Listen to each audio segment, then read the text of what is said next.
Hello everyone, welcome back again to BSc pharmacy. So आज के इस वीडियो में हम लोग बात करने वाले बेटा, जो कि आपका बहुत ज्यादा डिमांड में कमेंट सेक्शन में टॉपिक आ रहा था कि सर कॉपी कैसे लिखे, कॉपी के ऊपर एक वीडियो लोग बनाइए कि कॉपी कैसे लिखे एग्जाम में। तो उसके रिगार्डिंग में बेटा कुछ आपको टिप्स एंड ट्रिक्स आप लोगों को देने वाला हूँ, जो कि आप अभी से फॉलो करोगे तो आप एग्जाम टाइम तक उन चीजों को फॉलो करते बेटा परफेक्ट हो जाओगे और उस तरीके से कॉपी लिखोगे तो बेटा बेस्ट रहेगा। ठीक है। हे एवरीवन, मेरा नाम है पुनीत राजपूत और आप लोग प्यार से मुझे पुनीत सर बुलाते हो। तो चलिए बेटा स्टार्ट करते हैं आज का अपना ये वीडियो। तो बेसिकली देखो बेटा, सबसे पहली बात कि हमें एग्जाम में कॉपी किस प्रकार से लिखनी है, कैसे क्या करना है। तो वो बेटा मैं एक आपके लिए इसके लिए अलग से वीडियो बनाऊंगा कि आपकी जो कॉपी रहती है वो कैसी दिखती है, कैसे आपको उसमें एंट्री फिल करनी है अपनी, कैसे रोल नंबर डालना, वो सारी चीजें मैं आपको बताऊंगा। बट आज का मेन टॉपिक है कि एग्जाम में कॉपी कैसे लिखनी है। तो देखो, कॉपी कैसे लिखे, ये बहुत सभी बच्चों के मन में डाउट रहता है कि सर कॉपी लिखने का सही तरीका क्या होता है। तो सही तरीके की बात की जाए और तरीका क्या होता है, दूसरी चीज कि फिर वो चेक कैसे होती है, ये भी तो क्वेश्चन रहता है। जैसे अभी मैंने रिसेंटली बहुत सारे कमेंट देखे बच्चों के कि क्या, जैसे लाइव क्लास में बच्चे पूछते थे कि क्या सर कॉपी डिजिटली चेक होती है हमारी, या फिर टीचर से आकर के फिजिकली चेक करते हैं, या फिर हमारी मशीन के थ्रू कॉपी चेक हो रही है। तो देखो, पहला डाउट तो बेटा यहीं पर ही मैं आप लोगों को क्लियर करना चाहूंगा इस टॉपिक के रिगार्डिंग कि आपकी कॉपी डिजिटली चेक नहीं होती है। आपकी कॉपी अभी फिलहाल तो टीचर्स जाते हैं वो चेक करते हैं। आपकी कॉपी का जो आगे वाला जो पोर्शन रहता है जिसमें आप अपना रोल नंबर फिल करते हो, वो पोर्शन बेटा आपका मशीन के थ्रू स्कैन होता है, क्योंकि कि वहां पर सभी लोग अपना सिंपल तरीके से सर्कल करते हैं चीजों को। वो सबका सेम फॉर्मेट रहता है, वहां पे कुछ भी लिखा नहीं जाता है।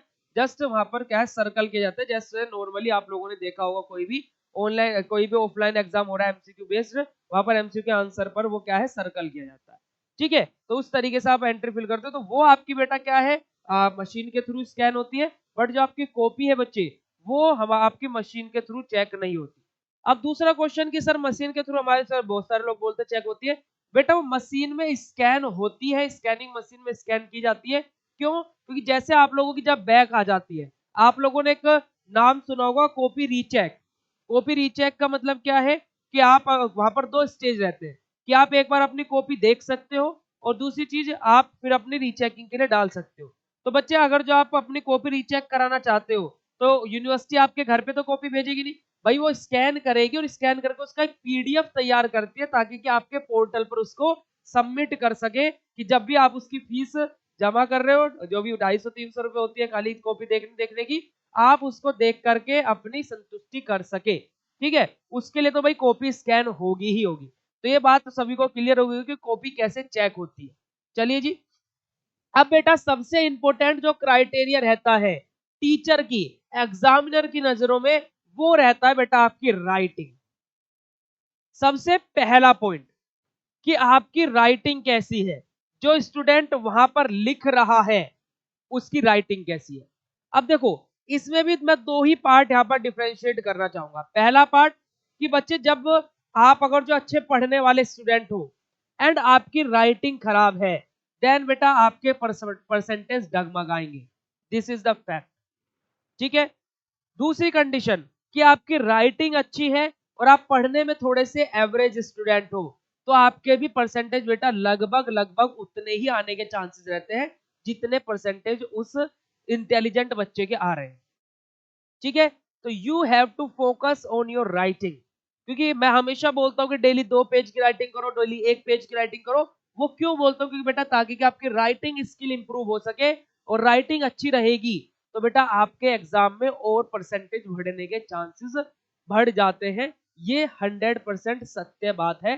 चाहे आप यूट्यूब पर किसी की भी वीडियो उठा करके देख लेना, किसी भी ब्रांच की, वो यही बोलेंगे कि राइटिंग बहुत इंपॉर्टेंट होती है, क्योंकि ये एमसीक्यू बेस्ड एग्जाम नहीं है, ये थ्योरी बेस्ड एग्जाम है।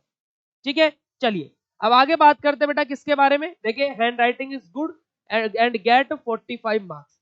यानी कि अगर जो आपकी हैंड राइटिंग अच्छी है, आपने कंटेंट थोड़ा बहुत कम ज्यादा भी लिखा है, बट बेटा फिर भी अप्रोक्सीमेटली आपके 45 मार्क्स, यानी कि एक तरीके से 45 एग्जैक्ट ना बोल करके आपको पासिंग मार्क्स इजीली मिल जाएंगे, यानी कि आप पास तो हो ही जाओगे।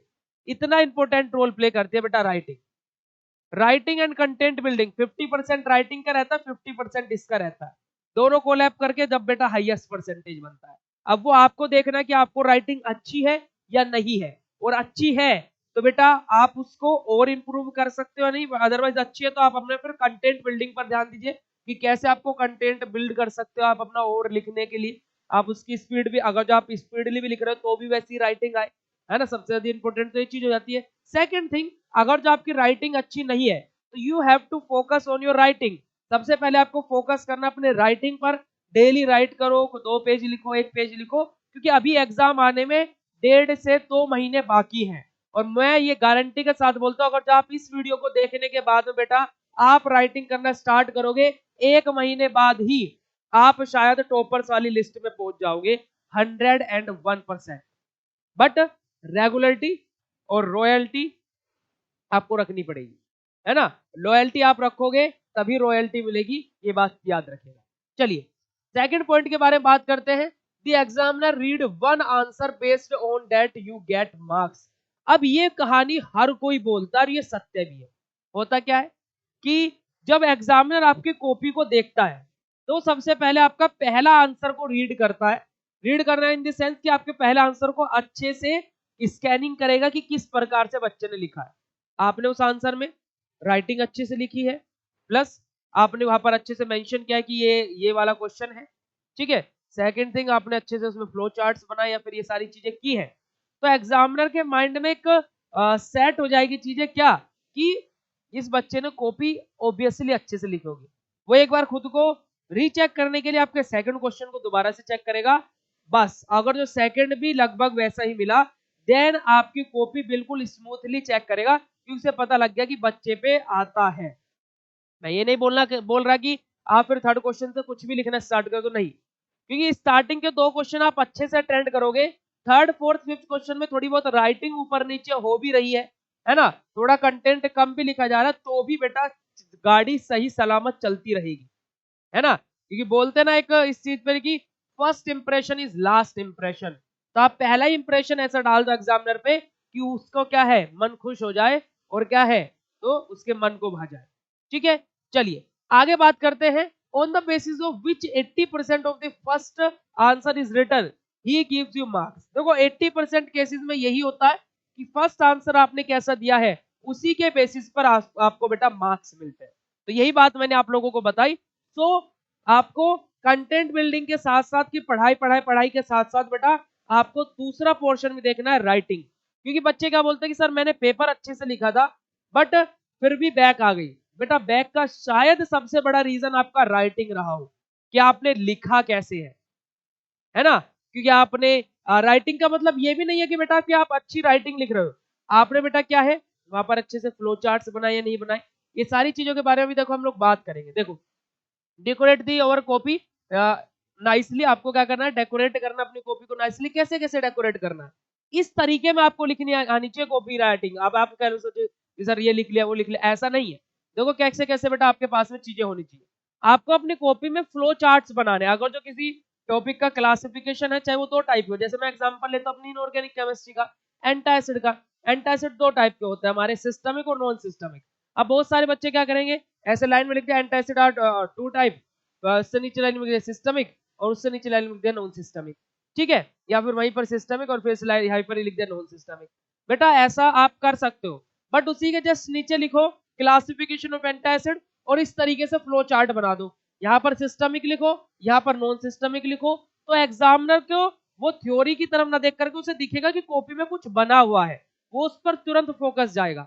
आपको एग्जामिनर को वो दिखाना है जो आप दिखाना चाहते हो, आपको एग्जामिनर को वो दिखाना जो आप दिखाना चाहते हो। और वो दिखा कैसे सकते हो, फ्लो चार्ट के थ्रू, है ना। अपने जो सेंटेंस आप लिख रहे हो, कोई जैसे आपने for example systemic antacid start किया अगली लाइन से, देन उसको ब्लैक पेन से लिख दो सिस्टमिक एंटासिड को, उसके नीचे 2 लाइन ऐसे मार्क कर दो, ताकि कि एग्जामिनर को पता लगे कि इसने यहाँ से सिस्टमिक एंटासिड स्टार्ट किया है। अब आपने कौन सी चीज कहाँ से स्टार्ट की, कहाँ पर खत्म कर दी, ये पता ही नहीं लग रहा, है ना। उसके पास बेटा इतना टाइम नहीं है, क्योंकि वो जल्दी जल्दी कॉपी चेक करेगा और उसे आपकी कॉपी चेक करके अपने पैसे भी कमाने हैं। ये बात सत्य है, फैक्ट है। बात करते हैं आपको डायग्राम्स बनाने हैं। अगर जो किसी टॉपिक में डायग्राम है, जैसे एचएबी तो बिना डायग्राम्स के हो ही नहीं सकती है। ठीक है, आगे बात करते हैं बेटा पॉइंट टू पॉइंट आंसर लिखने। अब पॉइंट टू पॉइंट आंसर का क्या मतलब है, जैसे मैं हमेशा बोलता हूँ जैसे 2 नंबर का क्वेश्चन है, किसी से फार्माकोपिया 2 नंबर में पूछा, अब उसको लग गया भैया हमें तो 2 नंबर में फार्माकोपिया पूछो, मुझसे तो पूरा आता, मैं तो पूरा लिखूंगा। वो लिख के आ गया 4 पेज की फार्माकोपिया, भाई उसका कोई मतलब थोड़े ना है। अब वहां पर पूछा था what do mean by pharmacopoeia, 2 number में क्वेश्चन था, फार्माकोपिया की डेफिनेशन लिखी, ग्रीक वर्ड से मिलकर बनता है तो फार्माकोन एंड वो चार्ट बना, बात खत्म। पॉइंट टू पॉइंट आंसर देना एग्जाम में, जितने का वेटेज उतने हम लोग मैटर लिखेंगे। आप इस क्वेश्चन को 7 नंबर में देते तो हम लोग 7 नंबर में भी लिख सकते थे, 10 में देते तो 10 में भी लिख सकते थे, बट जब 10 में देते तब उसकी वैल्यू अलग होती, जब हम उसमें उसके अकॉर्डिंग पॉइंट्स लिखते। अभी 2 में पूछा तो हम लोग 2 नंबर के अकॉर्डिंग पॉइंट्स लिखेंगे। तो ये सारी चीजें आपको सोचनी पड़ेगी। देखो कोई भी बंदा हो बेटा, चाहे आप किसी भी फील्ड में एग्जाम्पल ले लो, कोई आर्मी वाला है, अगर जो उससे बोला जाए कि वहां पर अटैक हुआ है, तो पहले क्या करते हैं वो प्लानिंग प्लॉटिंग करते हैं कि कैसे कैसे क्या करना है, ऐसे हमारा अटैक होगा। ऐसा नहीं है कि वो सीधा जाकर के घुस जाते हैं, वे एक माइंड मैप बनाते हैं, एक पूरा का पूरा मैप तैयार करते हैं, एक प्लान तैयार करते हैं, उसके अकॉर्डिंग क्या है एक्शन करते हैं, है ना। किसी भी फील्ड में ले लो, जैसे क्रिकेटर, अभी क्रिकेट वर्ल्ड कप चल रहा है, क्रिकेटर क्या करते हैं, जैसे अभी लास्ट मैच में क्या हुआ था, इंडिया का स्कोर 229 हुआ था, बट वो लोग ड्रेसिंग रूम में जाकर के ऐसा थोड़ी ना था कि उन्होंने कुछ बातचीत नहीं करी और सीधा आगे वापस से फील्ड में, उन्होंने प्लानिंग करी, प्लानिंग पर इनिशिएशन किया कि ऐसे नहीं तो ऐसे करेंगे, ऐसे जाएंगे, तो अगर जो ये चीज नहीं होती तो दूसरा प्लान स्टार्ट करेंगे, ऐसे प्लानिंग करके गए होंगे ना वो ग्राउंड में।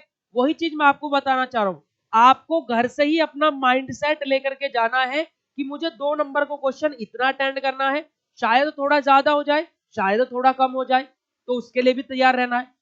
मुझे 7 नंबर का क्वेश्चन इतना अटेंड करना है, 10 नंबर को क्वेश्चन मुझे इतना अटेंड करना है। ये सारी चीजें आपको कैसे पता लगेगी, ये सारी चीजें बेटा पता लगेगी आप लोगों को प्रैक्टिस करके। जब आप प्रैक्टिस करोगे इन चीजों की, और प्रैक्टिस करने के लिए आपको क्या चाहिए, प्रीवियस ईयर क्वेश्चन पेपर चाहिए, मॉडल पेपर चाहिए, टेस्ट सीरीज चाहिए, जो कि कंप्लीटली अवेलेबल है बेटा बीएससी फार्मेसी ऑफिशियल ऐप पर। तो जाओ, जस्ट जा करके ऐप डाउनलोड करो, अपना डेमो सेक्शंस देखो और कोर्स में एनरोल करो। 1 नंबर से नया बैच स्टार्ट भी हो रहा है, जहां पर आपको पूरी की पूरी गाइडेंस भी दी जाती है। मेरा भी सपोर्ट आप लोगों के लिए यूट्यूब और ऐप पर समान रहेगा, मैं दोनों जगह हमेशा ऐसे ही एफर्ट करता रहूंगा, बस जैसे आप लोग प्यार दिखा रहे हो ऐसे प्यार दिखाते रहना। ठीक है बच्चे, तो बेटा बताओ अब ये इन्फॉर्मेशन आप लोगों को कैसी लगी, कमेंट सेक्शन लिख करके बता देना, और भर डालना कमेंट सेक्शन को अगर जो अच्छी लगी हो तो बेटा, और वीडियो को शेयर कर दो, लाइक कर दो, और चैनल पे नए हो तो बेटा सब्सक्राइब कर दो। थैंक यू सो मच, मिलते हैं नेक्स्ट वीडियो में, तब तक के लिए आज्ञा दीजिए, बाय बाय एवरीवन, जय हिंद।